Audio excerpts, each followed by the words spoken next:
Hello everyone, आज की video में हम एक डीपी का स्टैंडर्ड क्वेश्चन देखने वाले हैं जिसका नाम है लॉन्गेस्ट कॉमन सबसीक्वेंस। ठीक है, तो सबसे पहले मैं फ़्लो बता देना चाहती हूँ कैसा रहेगा हमारा। हम सबसे पहले इंट्रोडक्शन देखेंगे कि क्वेश्चन है क्या, क्वेश्चन बोलना क्या चाह रहा है, हमारा क्या इनपुट होगा, क्या हमारा आउटपुट होगा, ये चीज़ें हम समझेंगे। उसके बाद मैं लॉजिक एक्सप्लेन करूँगी कि हम क्वेश्चन को कैसे अप्रोच करेंगे, कैसे उसे सॉल्व करेंगे, right. And then after in the last में कोड भी आपको लिख के दिखाऊंगी। ठीक है, जो भी लॉजिक हमने यहाँ पे सोचा उसको कैसे इम्प्लीमेंट करना है वो हम कोड में देखेंगे। ठीक है, तो सबसे पहले इंट्रोडक्शन वाले पार्ट पे आते हैं। तो इंट्रोडक्शन में ये क्वेश्चन क्या बोलता है पता है, इसमें ना 2 स्ट्रिंग्स रहते हैं कि आपको ना 2 स्ट्रिंग्स दिए रहेंगे। ठीक है, मान लेते हैं ए एंड बी। ठीक है, और उन 2 स्ट्रिंग में से आपको ये ना बोलेगा एक सब सीक्वेंस ढूंढो। अब सब सीक्वेंस जिनको नहीं पता होगा तो उनके लिए एक छोटा सा मैं बता देती हूँ कि कैसे सब सीक्वेंस हम निकालते हैं। मान लेते कोई स्ट्रिंग मेरे को ए बी सी दिया। ठीक है, तो मैंने लिखा, मान ए बी सी डी ले लेते हैं। तो मान लो मैंने बी सी लिखा, ठीक है, और बी डी लिखा। ठीक है, तो ये वाला जो है ये हो गया सब स्ट्रिंग। ठीक है, और बी और डी है, ये हो गया सब सीक्वेंस। क्यों ऐसा क्यों हुआ? क्योंकि ये जो है ये कॉन्टिन्यूस है, लेकिन बी डी, ये बी मैंने यहाँ से उठाया, डी मैंने यहाँ से उठाया, तो ये डिसकॉन्टिन्यूस है। ठीक है, ये कॉन्टिन्यूस है। तो ये पहचान में आ गया कि सब सीक्वेंस किसको बोलते हैं, सब स्ट्रिंग किसको बोलते हैं। तो मैंने छोटा सा बस एग्जांपल से बता दिया था कि जिनको ना पता उनको समझ में आ जाए सब सीक्वेंस आखिर होता क्या। तो ना आपको 2 स्ट्रिंग्स दिए रहेंगे, उसमें से आपको सब सीक्वेंस ढूंढना है। ऐसा सब सीक्वेंस ढूंढो जो दोनों स्ट्रिंग में कॉमन हो। कॉमन मतलब कंपैरिजन कर रहे हैं, कॉमन मतलब एक में कॉमन वाली बात ही नहीं होती। तो दोनों 2 स्ट्रिंग में जो कॉमन है ऐसा सब सीक्वेंस ढूंढो। तो ऐसा हो सकता है ना कि काफ़ी सारे सेवरल सब सीक्वेंसेस आपको मिल जाए, काफ़ी सारे सब सीक्वेंसेस आपको मिल जाए जो कॉमन हो ए और बी दोनों में। तो उन सब में से आपको ऐसा वाला रिटर्न करना है जिसका लेंथ जो है ना सबसे मैक्सिमम है, लॉन्गेस्ट वाला आपको देना है। ऐसा सब्सिक्वेंट ढूंढो जो कॉमन हो दोनों में, और उसमें से जितने भी कॉम्बिनेशन बने सब में से जो मैक्सिमम होगा वो आपको उसका length as an output return करना है, लॉन्गेस्ट। तो क्वेश्चन यहाँ पे क्लियर है। फिर भी मैं एक रिकैप कर देती हूँ कि 2 स्ट्रिंग्स दिए रहेंगे आपको इनपुट में, इनमें से आपको ऐसा सब सीक्वेंस ढूंढना है जो कि कॉमन हो ए में भी और बी में भी। उन सब में से सेवरल जो सब सीक्वेंसेस बनेंगे उनमें से सेवरल कॉमन सब सीक्वेंसेस बने, उसमें से आपको जो मैक्सिमम लेंथ का है वो जो लॉन्गेस्ट वाला उसको एज एन आउटपुट वही लेंथ को रिटर्न करना है। ठीक है, तो क्वेश्चन क्लियर है। अब चलो अब आते हैं लॉजिक एक्सप्लेनेशन पे। तो इसमें से अगर हम 2 स्ट्रिंग मान लेते हैं, कोई है, मान लेते हैं ए हमारा दिया गया है ए जी जी टी ए बी, और बी हमारा है जी एक्स टी एक्स ए वाई बी। ठीक है, ये मान लेते हैं। तो अब क्या करना है कि इसमें से कॉमन सब सीक्वेंस पहले ढूंढ लेते हैं कहाँ है। बी मिल गया, ए मिल गया, टी मिल गया, जी मिल गया। तो यहाँ से जी टी ए बी, इसका लेंथ क्या है 4, तो 4 हम रिटर्न कर देंगे एज एन आउटपुट। तो सिंपल एग्जांपल था। तो इसमें से अगर हम लॉजिक सोचें तो आपने देखा मैंने क्या किया, मैंने एक कैरेक्टर फर्स्ट स्ट्रिंग का उठाया, एक कैरेक्टर सेकेंड स्ट्रिंग का उठाया, और बस उसको मैं मैच कर रही हूँ कि वो मैच हुआ या नहीं। ठीक है, और फिर मैं ना पीछे आ जा रही हूँ, इस वाले कैरेक्टर का काम ख़त्म, अब मैं इसके पीछे आ गई। तो जब मैं पीछे आई तो मेरा सर्च स्पेस कहाँ पे सिमट गया। अब इससे मुझे कोई मतलब नहीं, इसका काम ख़त्म, उससे मुझे कोई मतलब ही नहीं है। अब मेरा सर्च स्पेस यहाँ से यहाँ तक का आ गया। ठीक है, अब फिर मैं सेम काम करूँगी, इस वाई को इस ए से मैच करूँगी, the way I did while matching B and B. फिर ए को वाई से मैच करूँगी, फिर इसका काम ख़त्म होगा, फिर मैं पीछे आ जाऊँगी। तो एवरी स्टेप में मैं क्या कर रही हूँ, मेरा जो वर्क है वो सेम ही है, और वर्क क्या है, वर्क है to match the character at a particular index, ये हमारा काम है। एंड एवरी टाइम, पहला काम तो ये है। दूसरा काम, I am decreasing the length of strings, है ना। तो मैं लेंथ भी मतलब अपना स्पेस डिक्रीज कर रही हूँ, मतलब मैचिंग क्राइटेरिया जब होगा अब उसके स्पेस को मैंने डिक्रीज कर दिया।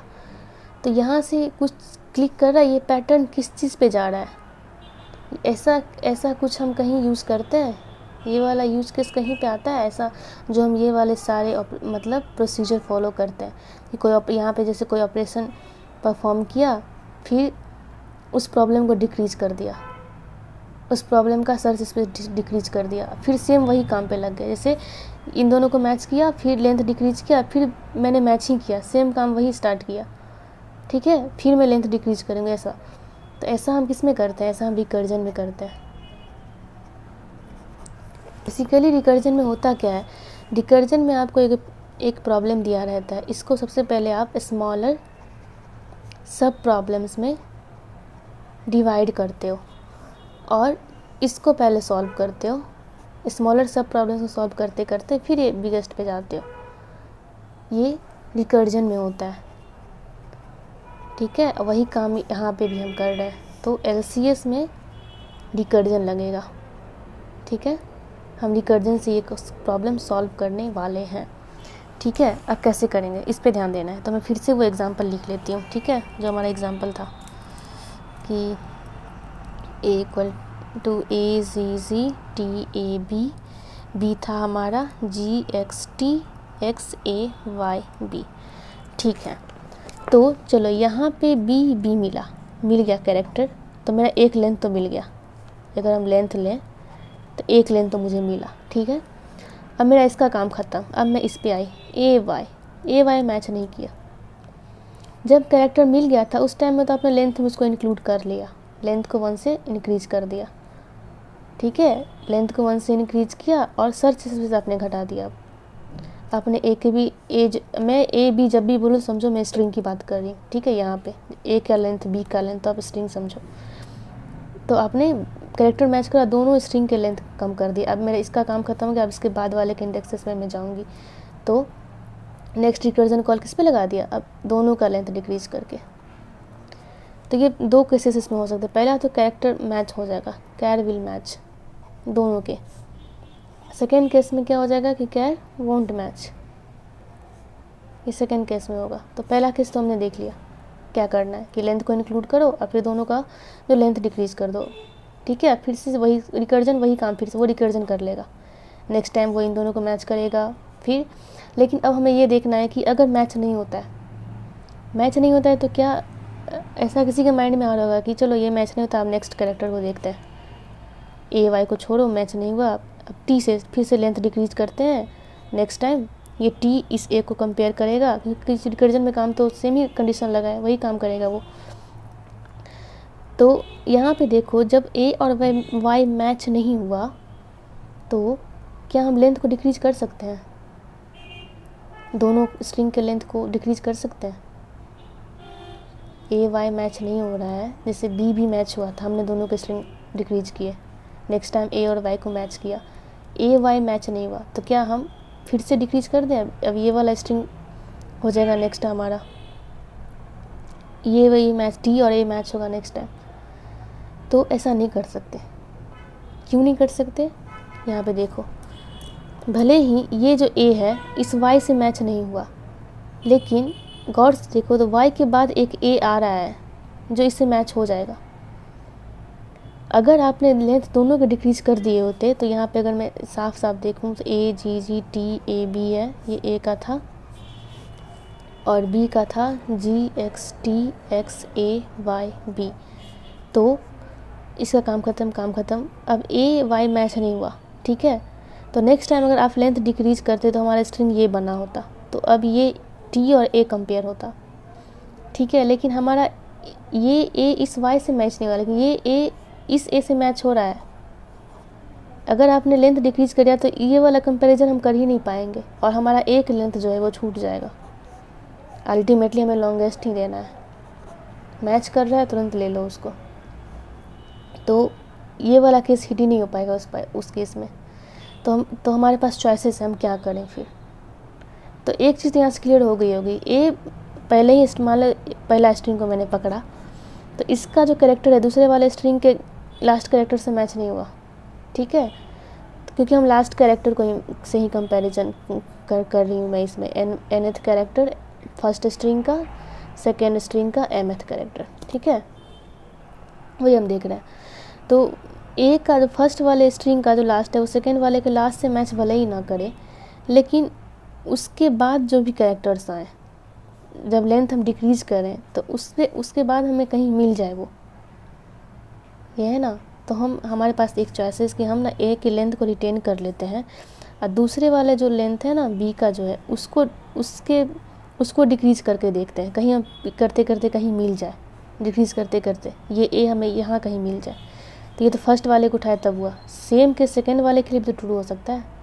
सेकेंड वाले में ये वाई इससे मैच ना किया, ए से मैच नहीं किया, लेकिन हो सकता है ये वाई इस ए के बाद कहीं मिल जाए मुझे। तो मैं ना इस केस में बी के लेंथ को रिटेन रखूँगी, बी के लेंथ को क्या करूँगी कि सेम रखूँगी, रिटेन रखूँगी और ए के लेंथ को कम करके देखूँगी, ठीक है। तो ये दो चॉइसेस है हमारे पास, दो रिकर्जन कॉल्स यहाँ बनेंगे।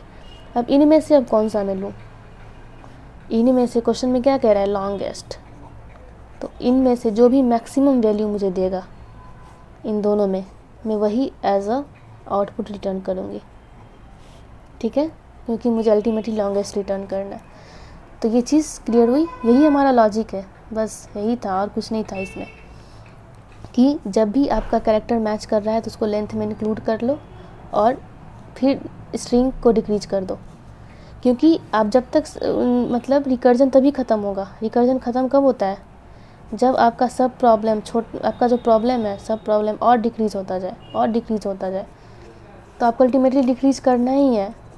तो आप जैसे ही मैच हुआ आपने दोनों का लेंथ डिक्रीज़ किया, इसका काम खत्म, अब नेक्स्ट अब यहाँ से कंपैरिजन होगा। लेकिन जब नहीं मिल रहा है तो हम क्या करते हैं कि हम पहले वाले को कैरेक्टर को स्ट्रिंग को रिटेन करते हैं, उस वाले कैरेक्टर को दूसरे स्ट्रिंग को डिक्रीज़ कर करके देखते हैं, इंडेक्सेस को डिक्रीज़ करते करते जाएंगे और ढूंढेंगे। सेम दूसरे वाले स्ट्रिंग के कैरेक्टर को पकड़ के रखते हैं और पहले वाले स्ट्रिंग के लेंथ को डिक्रीज़ कर करके ढूंढने की कोशिश करते हैं, कहीं ना कहीं तो मिल जाए, ठीक है।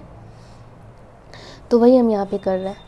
लेकिन रिकर्जन में एक चीज़ और भी होता है कि रिकर्जन रुकेगा कब, तो वो उसको ना हम बेस केस में डालते हैं, उसको हम बेस केस में डालते हैं, रिकर्जन ख़त्म कब होगा।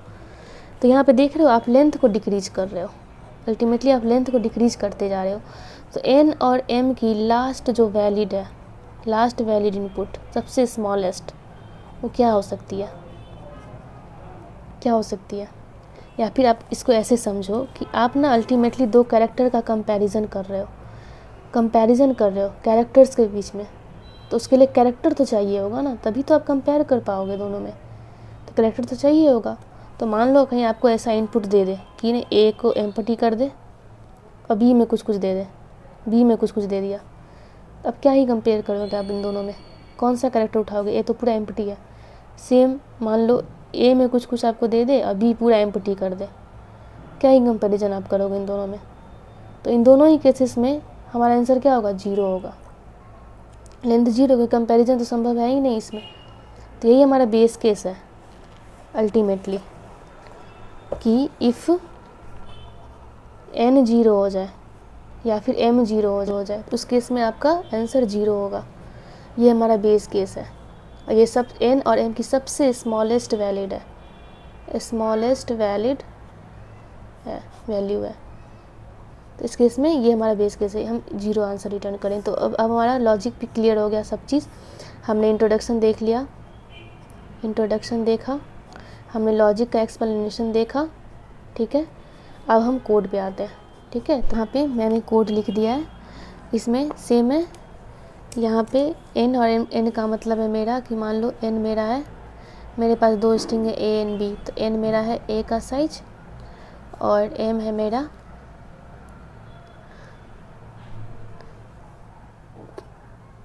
मेरा b का साइज, ठीक है।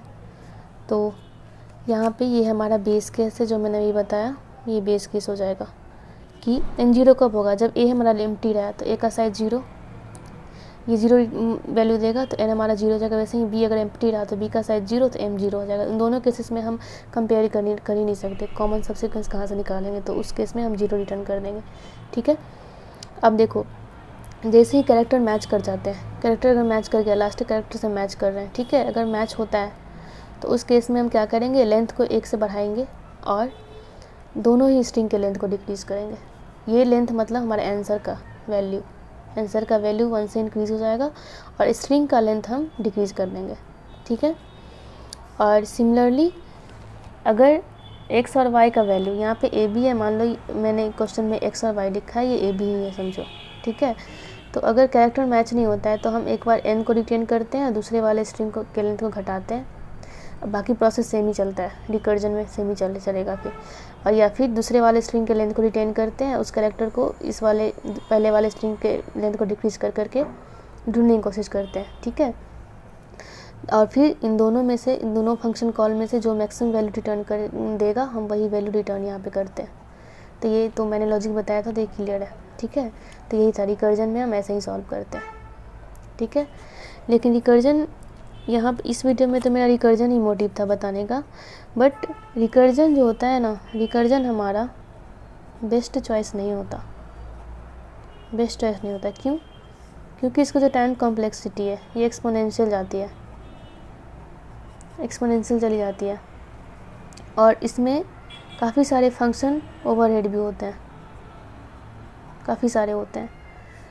ओवरहेड क्यों होते हैं? क्योंकि आपने ये सुना होगा नाम ओवरलैपिंग सब प्रॉब्लम, ये आपने सुना होगा नाम ओवरलैपिंग सब प्रॉब्लम। इफ नहीं सुना होगा तो मैं बता देती हूँ कि ये होता क्या है ओवरलैपिंग सब प्रॉब्लम। एक्चुअली में इसमें क्या होता है ना, ओवरलैपिंग सब प्रॉब्लम में कि एक ही टाइप के सब प्रॉब्लम्स एक ही है, सेम सम प्रॉब्लम्स, अब ना बार बार इसको सॉल्व कर रहे हो, बार बार एक ही ऑपरेशन एग्जीक्यूट कर रहे हो, मतलब बार बार इसी को सॉल्व कर रहे हो, तो वो ओवरलैपिंग सब प्रॉब्लम। इससे क्या होता है कि ना एक ही ऑपरेशन को फिर से वही सारे प्रोसेस से गुजरना पड़ता है, इससे फंक्शन का ओवरहेड भी बढ़ जाता है और परफॉर्मेंस इशूज़ भी होते हैं, तो इससे और टाइम कॉम्प्लेक्सिटी भी काफ़ी बढ़ती है। तो इन सब चीज़ों को हैंडल करने के लिए हम मेमोराइजेशन पे जाते हैं।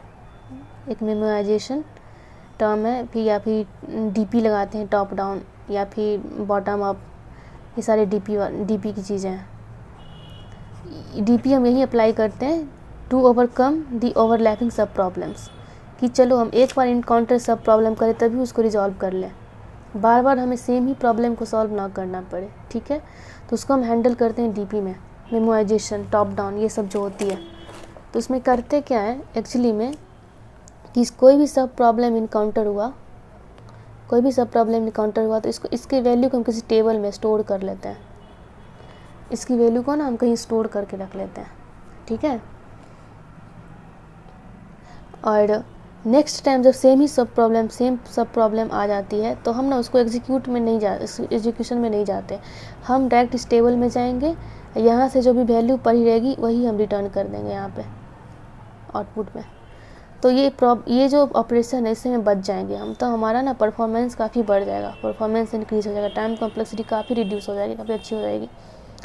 तो ओवरलैपिंग सब प्रॉब्लम अगर ना समझ में से आए तो मैं एक सिंपल सा एग्जांपल के थ्रू बस ऐसे भी बता देती हूँ कि मान लो जैसे हमारा लॉन्गेस्ट कॉमन सब सीक्वेंस, मान लो ये स्ट्रिंग दिया होता AXYT, मान लेते हैं AYZX, मान लो ये स्ट्रिंग दिया होता, तो यहाँ पे हम लास्ट एक कैरेक्टर मैच कर रहे हैं। ठीक है, ये दोनों मैच हुए क्या, T और X मैच नहीं हुआ तो इसके 2 फंक्शन कॉल होंगे, कि जब भी मैच नहीं हुआ 2 फंक्शन कॉल होगा, तो पहला वाला इसमें हम A को रिटेन करते हैं YT, इसमें पहले वाले लेंथ को रिटेन करो और दूसरे को घटा दो, या फिर दूसरे वाले को रिटेन करो पहले को घटा, ऐसा चलता है। तो मान लेते हैं इसमें मैंने इसको रिटेन किया और इसको घटा दिया, AYZ रखा। अब क्या करना, इसका अपोजिट करना पड़ेगा, तो पहले वाले का लेंथ घटाओ और दूसरे को रिटेन करो। ठीक है, ऐसा है, फिर से मैच करो, सेम काम, TZ नहीं है इक्वल, इसके 2 कॉल होंगे, LCS, पहले वाले को रिटेन किया, दूसरे वाले को घटा दिया, दूसरे कॉल में पहले वाले को घटाया, दूसरे को रिटेन रखा। ठीक है, YX इक्वल नहीं, 2 कॉल होंगे, LCS और LCS और इसके पहले वाले को रिटेन करो, दूसरे को घटाओ तो AYZ हो जाएगा। दूसरे कॉल में पहले वाले को घटाओ AX, दूसरे को रिटेन रखो तो AYZX। यहाँ पे एक चीज़ आपने नोटिस किया, ये XY AXY AYZ AYZ, मतलब ये प्रॉब्लम पहले भी हमने सॉल्व किया और यहाँ भी हम सॉल्व कर रहे हैं।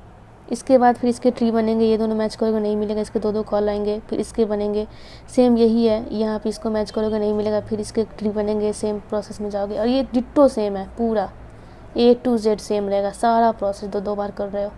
यहाँ तो 2 ही बने, कभी प्रॉब्लम में तो कभी कुछ क्वेश्चन में ऐसा रहता है काफ़ी सारे बन जाते हैं सब प्रॉब्लम्स। तो ये मतलब फालतू का ओवरहेड है, हम नहीं चाहते हैं ऐसा। हमने एक बार इसको सॉल्व करा, इसको हम कहीं टेबल में स्टोर कर देते हैं वैल्यू, ठीक है। नेक्स्ट टाइम जब हम इस प्रॉब्लम पे, ये वाला सब प्रॉब्लम फिर से दिखेगा, हम इस पे नहीं जाएंगे, एजुकेशन पे नहीं जाएंगे, हम डायरेक्ट क्या करेंगे, ये इसका वैल्यू हम चेक कर लेंगे, क्या मैंने इसका वैल्यू हमने पहले सॉल्व किया है, टेबल में जाएंगे चेक करेंगे, हाँ किया है तो हम डायरेक्ट जाएंगे और वैल्यू वहीं से रिटर्न कर लेंगे, हम इसमें जाएंगे ही नहीं। तो इससे क्या होगा, हमारी परफॉर्मेंस काफ़ी इंक्रीज़ हो जाएगी, फंक्शन का ओवरहेड भी ख़त्म हो जाएगा, काफ़ी हद तक ख़त्म होगा, और टाइम कम्प्लेक्सिटी तो भाई काफ़ी इम्प्रूव होगी ही होगी। तो ये सारे फ़ायदे हैं मेमोराइजेशन के, DB के, काफ़ी सारे फ़ायदे हैं। तो इस वीडियो में मेरा मोटिव आपको रिकर्जन के थ्रू ही बताना था। नेक्स्ट वीडियो में हम मेमोराइजेशन देखेंगे और DB के थ्रू कैसे करते हैं सॉल्व, ये सब देखेंगे। ये हमारा नेक्स्ट वीडियो में है। तो टिल देन मिलते हैं नेक्स्ट वीडियो में। Thank you.